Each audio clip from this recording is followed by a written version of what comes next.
Good morning. I'm Muriel Bowser. I'm the mayor of Washington, D.C., and today we want to provide a situational update on the district's response to COVID-19. And today is the first day of phase one, or what I like to call stay at home light. Let me say a little bit about our cases. We reported 46 new cases of COVID-19 in the district, bringing our total confirmed cases to 8,538. And sadly, we reported 7 additional lives lost to the virus. We, of course, know that these numbers represent people, our neighbors, friends, who have suffered and continue to experience and anxiety. Others are recovering from the virus, and others are grieving lost loved ones. So we continue to think about them and our vulnerable neighbors. I also want to remind the community that on Monday we start a new downtown walk-up testing site. And today, right now, we have a community pop-up testing site at the Columbia Heights Education Campus. And we'll likely meet you there on Monday at the downtown walk-up site. You don't need to make an appointment to get tested at this site. And like all sites, testing is free. A full list of testing can be found at coronavirus.dc.gov. Additionally, we're making available new grocery pickup opportunities. Families can now pick up groceries from the Columbia Heights Education Campus on Tuesdays. We also added Turner Elementary on Wednesdays and Bard Early College on Thursdays. I also want to make a few more announcements about our phased updates as it relates to DC government services. The district will continue to, of course, provide vital services, both in person and online, to DC residents. And I encourage private employers in the district and other government agencies to do the same. The majority of DC government workers will continue to be in a telework posture to support our public health goals. That said, there are some updates we want to make about DC government. We talked on Wednesday about the many DPR facilities that have been closed. And our DPR team members are opening and readying those sites for use, and they'll be doing it on a rolling basis. So if there is an amenity that is not open, that should be open, they will get to it. But we want to remind everybody to practice social distancing, good hygiene, and wear a mask when enjoying our parks. Further, beginning this Tuesday, June the 2nd, the Department of Motor Vehicles, the Southwest Service Center only, will be available for appointment only for 3 distinct services, and only those services. It will be open for the first time or conversion of a DC license or ID card, including learner's permits, first time or conversion to a DC vehicle title and registration, and it will be available for the knowledge test. Also, starting today, residents are able to drop off and reserve books to be picked up curbside at 2 DC Public Library locations, Cleveland Park Library and Anacostia Library. Residents can reserve books using the chat function on the library website or by calling the library. And over the next 2 weeks, the libraries will expand the list of libraries to include 1 in each ward. Also, opening today is the Fort Totten transfer station. So if you spent the last several weeks at home organizing, you may have created a lot of trash and things that need to be dropped off, and you may begin to do that today. Those services that are available monthly, like document shredding and household hazardous waste drop-off, will continue to be available on the first Saturday of the month, which is next week. But for other bulk drop-off, the Fort Totten Waste Transfer Station will be available to DC residents. I also want to make some initial comments about how we are reimagining public space for restaurants, retail, and recreation. The Deputy Mayor for Operations and Infrastructure, Lucinda Babers, has joined us, as well as the Director of DDOT, who's Jeff Meridian, as well as the Director of the Mayor's Office of Nightlife and Culture, Sean Townsend, and the Deputy Mayor for Planning and Economic Development, John Falchicchio. So there will be more to come, and certainly more details to come, but our team has been engaging with our business improvement districts, or BIDs, our main streets, advisory neighborhood commissioners, and business owners on several ideas that we will advance. The first change we are making is aimed at making DC streets safer by reducing speed. One thing that we have for sure learned with less traffic on the street is that people are driving faster. And we see it all over. And so we are making the default speed limit on local roads 20 miles per hour. And that is down, from 25 miles per hour. We can talk a little bit more about what proportion of our street network is made of these local roads, and how we will work with everybody to get the word out about this change.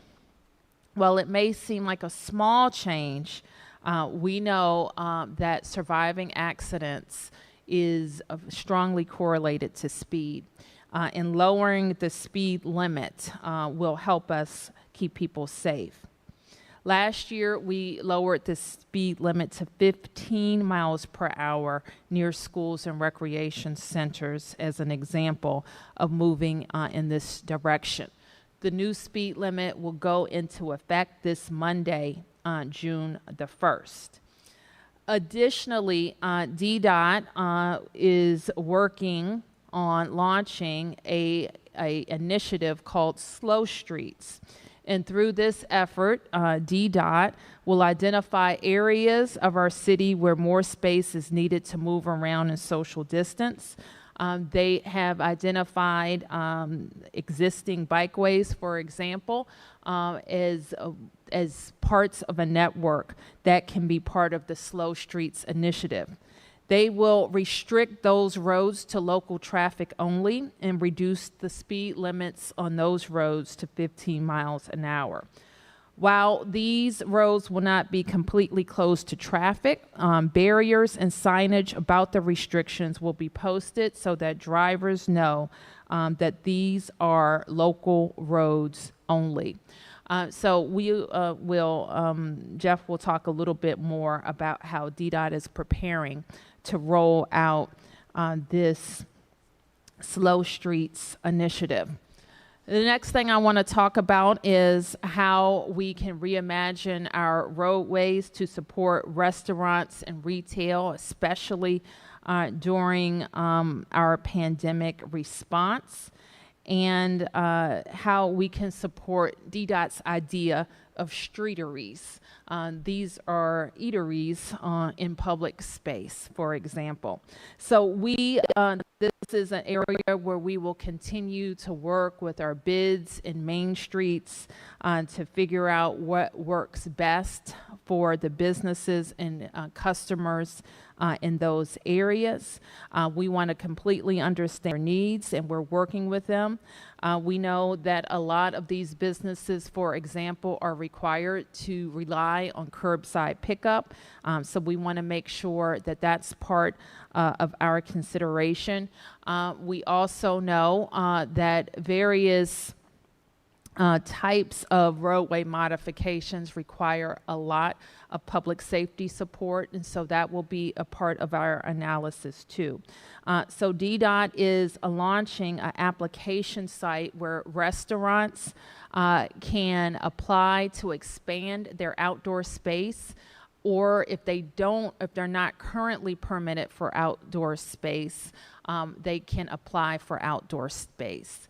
And retailers may also apply to ensure that there is a curbside pickup location near their business. So all of those things will be available on the coronavirus.dc.gov Phase 1 website. It is also where we will consider ideas related to roadway closures, partial roadway closures, widened sidewalks, and parklets related to supporting restaurants and retail.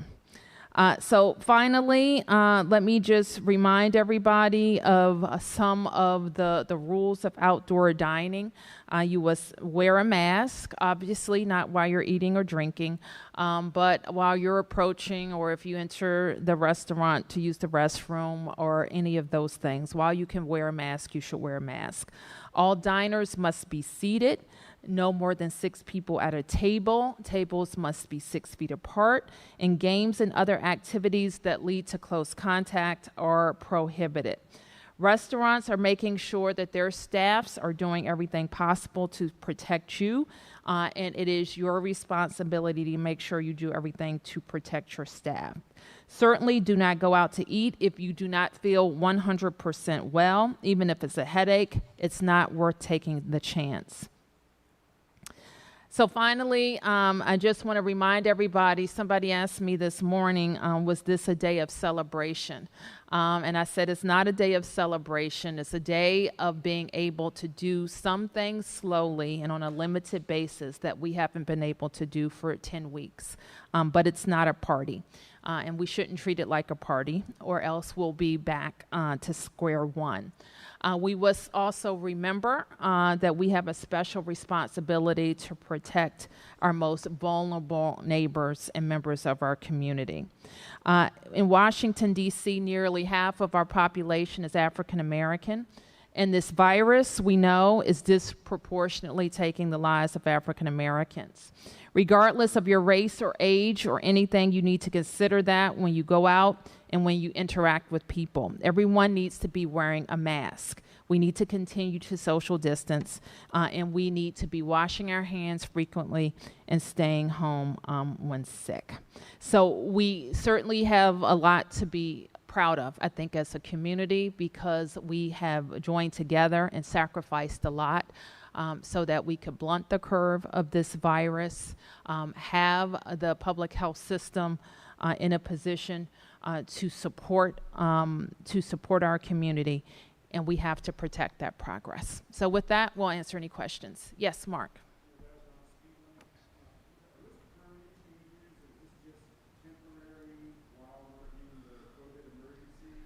We expect the speed limit to be permanent, and in fact, we had worked on many months as part of our Vision Zero efforts around changes to the speed limit, and we expect them to be permanent. And then on social media, people who are even happy about the changes still have questions about enforcement, and what they see currently is the lack of enforcement on residential streets and neighborhoods. What can you tell those people about how this will be enforced? And I guess the flip side of that are the other people who are on social media saying, well, this is just another revenue grab for speed cameras. It isn't, and I can't really think of a place where we have a speed camera on a street like this. I don't think that we do. And much like a lot of our roadway laws, there is not a police officer on every corner making sure that somebody stops at a stop sign. But we license drivers, we tell them the rules of the road, and we expect them to follow them. We do a lot of education. We work very hard to make sure our roadways support this level of speed, though we have a lot of work to do there. And we use enforcement. And part of enforcement is that it's ubiquitous and it's consistent, but it will not be on every corner. So it's a responsibility of drivers to follow the law. We, of course, take a lot of feedback from neighborhoods, and when it is warranted, have special enforcement campaigns to enforce the rules of the road. I don't know if you guys want to add anything. Yep. Yes. Mayor, releasing your numbers this morning at 46 positive cases, but you said numbers are under review due to a drop in testing over the Memorial Day weekend. What exactly does that mean? I think that the Department of Health called it out, just like they did last weekend, as an unusual number. And I don't think it's unusual for them to say over a holiday weekend that people don't access care as much, and that's what they saw in the number of people tested. So in this case, it was a much lower number than what we might expect on a non-holiday weekend. So the numbers from Thursday are basically numbers from people that were tested over the holiday weekend? I'm not sure I understand your question, Paul. Say again. Okay, so you're reporting 46 positive cases from Thursday.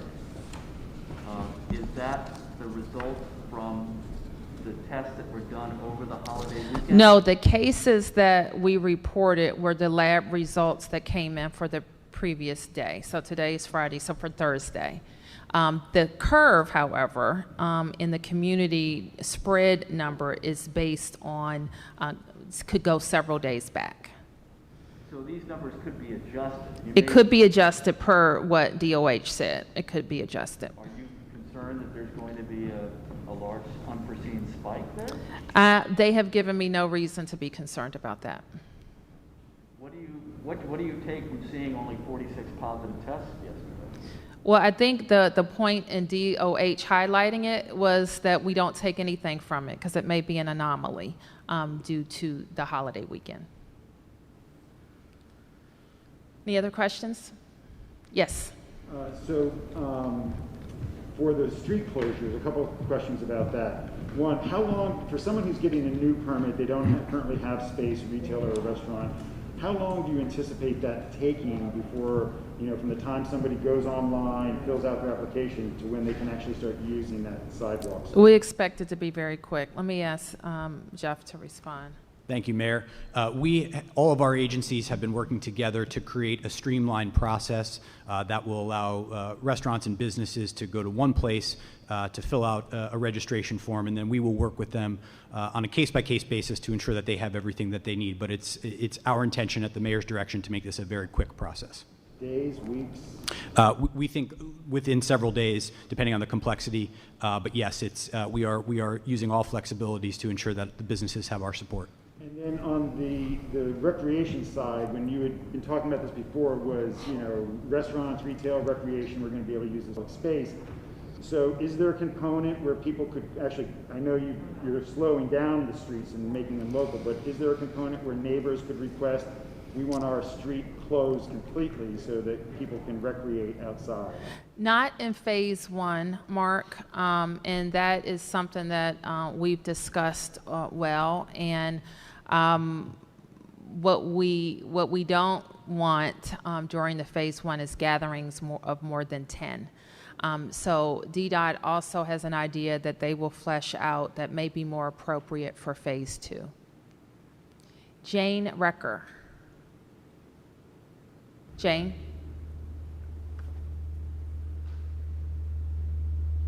Jane?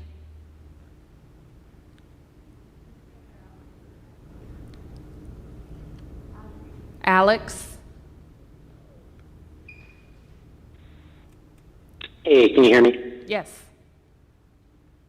Fantastic. So 2 questions for you. Number one, I wanted, and perhaps Jess can speak to this, but curious on the process that DDOT will go through in evaluating, streets and other public spaces to be closed as restaurants apply. Like what will be, your process for taking a look at this sort of thing as restaurants ask?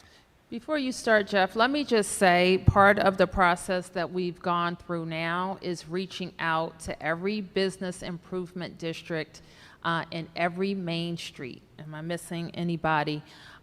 Because they are already charged with organizing business corridors and promoting the needs of those business corridors. So we first are listening to them about what the needs of those areas are. And for the business corridors that aren't part of a Main Street or Business Improvement District, we're also working with the mayor's Nightlife and Culture Office, as well as other feedback that we get from DSLBD and other organizations in the government. And that's one of the starting points. Yes, the mayor really said it all.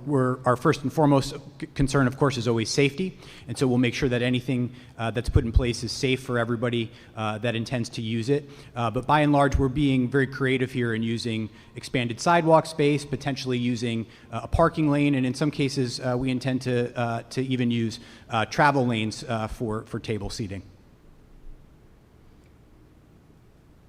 Gotcha. And I wanted to ask quickly as well about masks and specifically how businesses should be treating diners as they arrive. I mean, do you think that individual businesses should be denying entry to people if they're not wearing masks at this point beyond just providing guidance? Masks should be worn for the protection of the patrons and the restaurant workers. And so we expect businesses, grocery stores, other places where people are frequenting to ask their patrons to wear masks.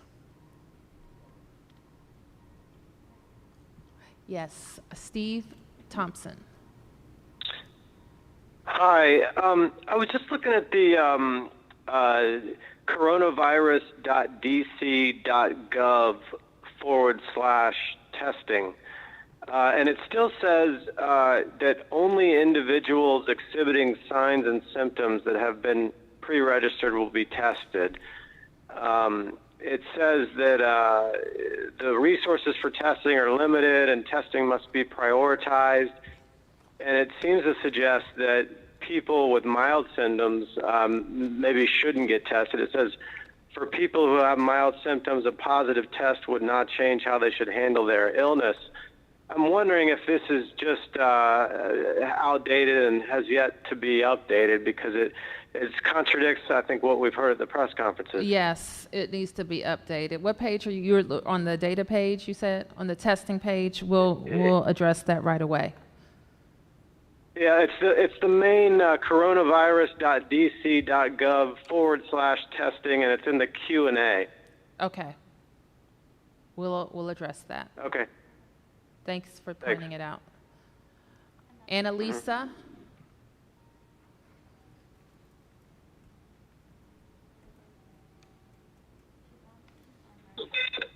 Good morning, Mayor Bowser. It's Annalisa. I wanted to check in because there are several protests planned with what we're seeing in Minneapolis. Some are standing in solidarity. So I don't know if you have any thoughts on what is happening in Minneapolis, for one, and then two, the protests that are planned for this weekend here in D.C. Well, I spoke a little bit earlier with the chief of police, and he gave a law enforcement perspective, but we wanted to speak together about our expectations for our police officers in Washington, D.C.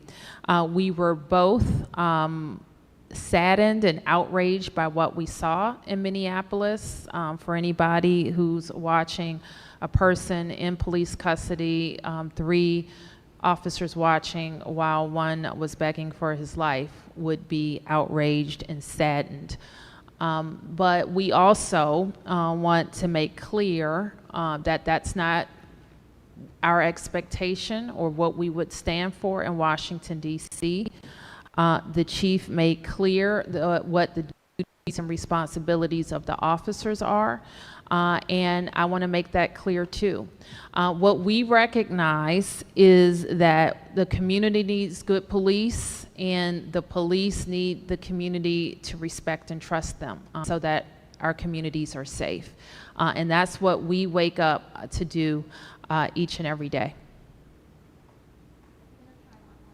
Jane Recker. Jane? Hi, Mayor Bowser. Yes, I can hear you. Hi. So you've mentioned that there was a decrease in testing over Memorial Day weekend. However, we reported that the district closes its hotlines on the weekends, and then my understanding is that the district testing centers were closed for the holiday.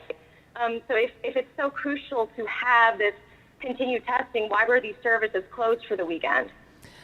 There were services available, and people are available to go to their doctors for testing. So there was testing available in the district, and I don't think, and I don't want to speak for the Department of Health right now because I didn't get a full download on this, that they just believed that people did not access care over the weekend. Okay. And then you previously said that public pools will remain closed. Does that include pools such as, maybe rooftop pools in apartment communities? Yes. Okay. And as things start to reopen, I know MPD has focused on educating people about the mayor's order as opposed to, giving citations.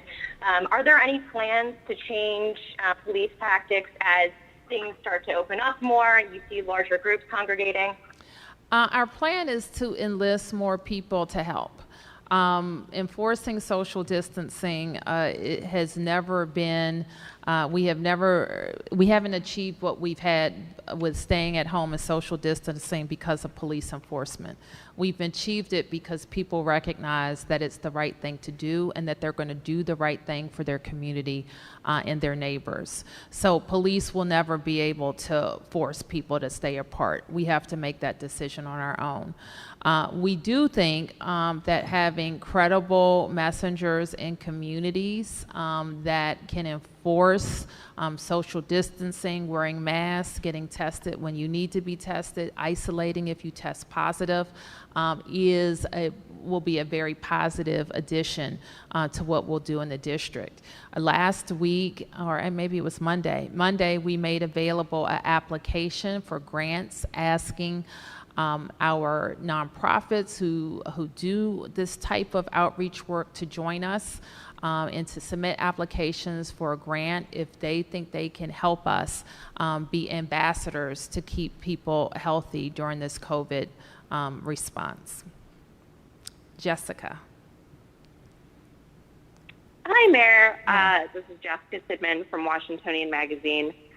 There seems to be some mixed messaging about restaurant reservations.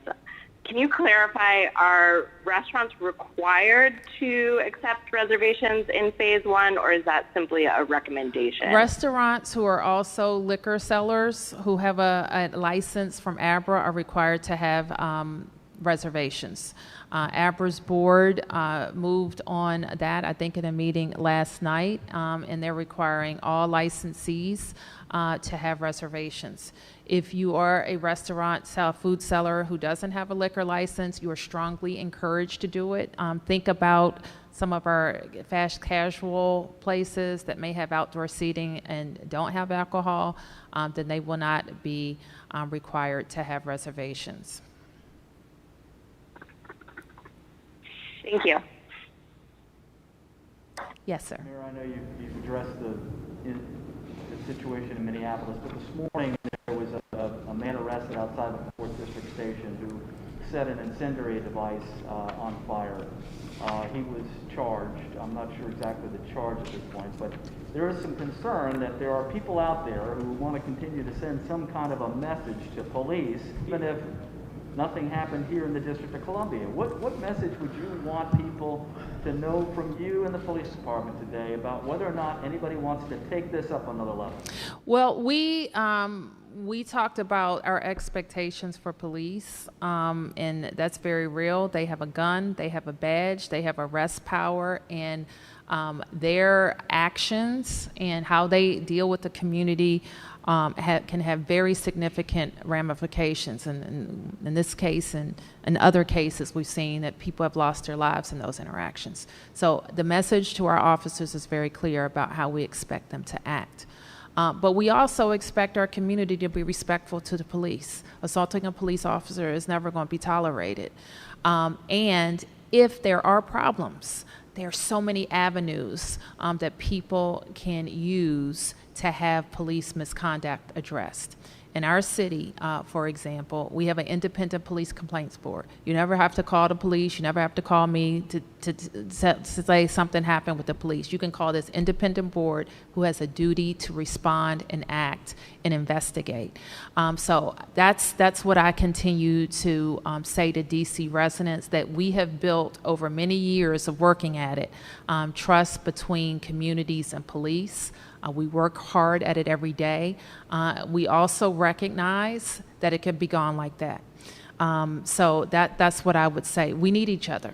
We're going into a summer, and neighbors and neighborhoods want to be safe. So we need good police in our neighborhoods, and we need them to be able to do their jobs. The police chief today announced the closing of the murder of a 13-year-old in one of our neighborhoods, and detectives and police were able to get the type of information that they need because communities trust the police that they were working with, and they had enough of a child being killed in their neighborhood. So we need each other. It's not us versus them. It's us together for a safe community. Yes. Mayor Bowser, two quick questions. One, last night, were there any problems last night with restaurants that or bars that may have opened at 12:01, not knowing that Aber had changed the hours? I'm not aware of any problems. And then in one of your slides here today, it says on the Parks and Rec slide, it talks about contact sports and groups of more than 10 people remain prohibited. Does that mean contact sports with less than 10 people are okay? No. Okay. That means contact sports are not prohibited, and groups of 10 or more are prohibited. Thank you. Okay, yes. Just a very small question that I know some of our readers have. Now that the libraries are open, does this mean that the books that they took out before the pandemic are due back? Yes. I think I heard a number, but listen, we want them in circulation. I understand that there will be quarantine for a period so that they can go back into circulation and be checked out again. But I think I heard that they had something like 200,000 books out. DCPL announced last week that there would be no fines. So, there's no problems there. And when you have the opportunity, you can drop off the book that you read and pick up another book. All right. Thank you, everybody.